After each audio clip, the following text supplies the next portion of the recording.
theater, again in the service of the king.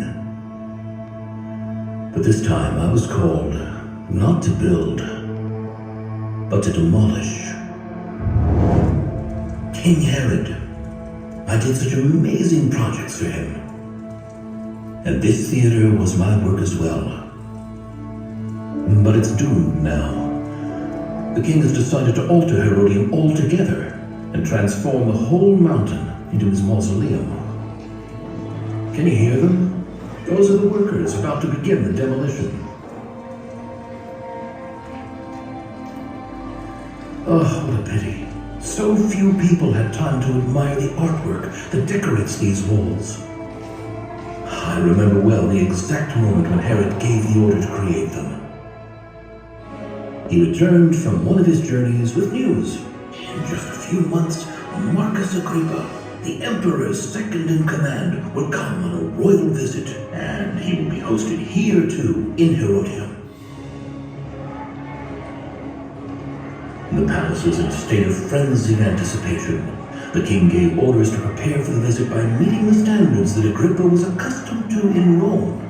The finest wine, preserved apples from Italy, fish sauce from Spain. But the most important task of all was the redecoration of the theater's royal hall. The king has his own reasons. He knows that even artwork can sometimes have political significance. The first thing the artists had to do was replaster the walls. After that, they sculpted the upper part of the room in stucco relief, a special kind of plaster. What a marvelous decoration it is.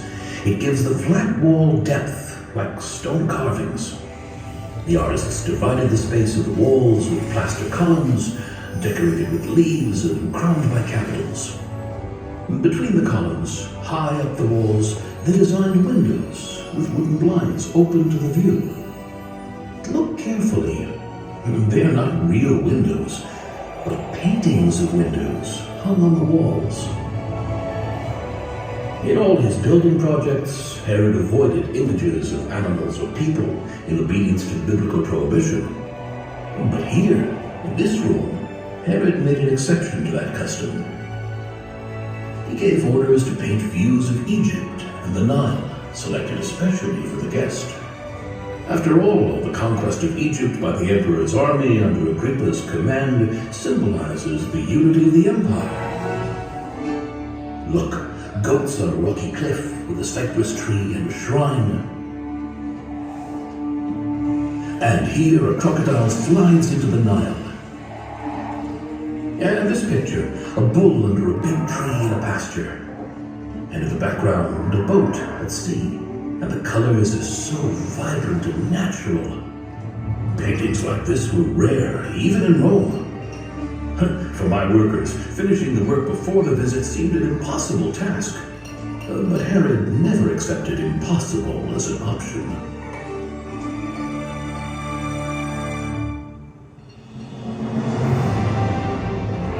Behold, the big moment has arrived. Marcus Agrippa, the emperor's second in command, has entered the harbor of Caesarea. The city was festively decorated, and crowds came out to greet the illustrious guest. And here began the journey that Herod had planned for Agrippa, into the heart of Judea, to the edge of the desert, to Herodium. As the visit progressed, Agrippa was more and more amazed. He did not expect to find such splendor and grandeur at the remote edge of the empire. He smiled with pleasure when he identified the wine from a famous Italian vineyard as his own favorite back home. But Herod had one more surprise for Agrippa, the high point of all his gestures of esteem.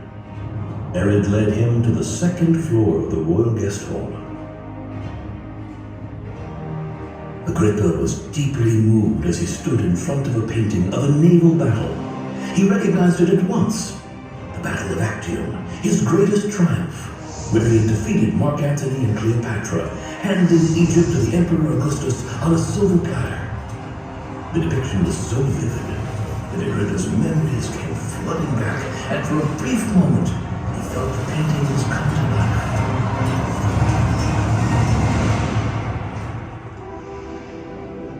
Oh, King Herod, he knew how to please those he needed to, but also to arouse fear. This cruel man was enormously talented, a lion and a fox in one. His reign was remarkable. The kingdom flourished, trade prospered, people lived well. Despite the venomous criticism aimed at him, I always thought we should not forget the greatness of the man who changed Judea more than all his predecessors. But years go by, and the king feels his end is near, and the show will not go on forever. So he has brought us here, again, to this very room, but this time to demolish it, to cover it with earth, and turn the entire mountain into the eternal mausoleum of Herod, king of Judea. The royal hall has now become the sleeping quarters of the demolition crew. In the last days of the theater, everyone tries to leave his mark on these walls. One etches a maze or a rosette, another draws a boat with a piece of charcoal. I, too, feel that my end is near. This will apparently be my last assignment. But before I leave this world, I would like to learn one thing. Is it true that everything is destined to disappear with time? In 2,000 years from now, will anyone still know who Herod, king of Judea, was? Who knows? Perhaps somewhere, far into the unforeseeable future, this theater will again be full of people, and the sounds of talk and music.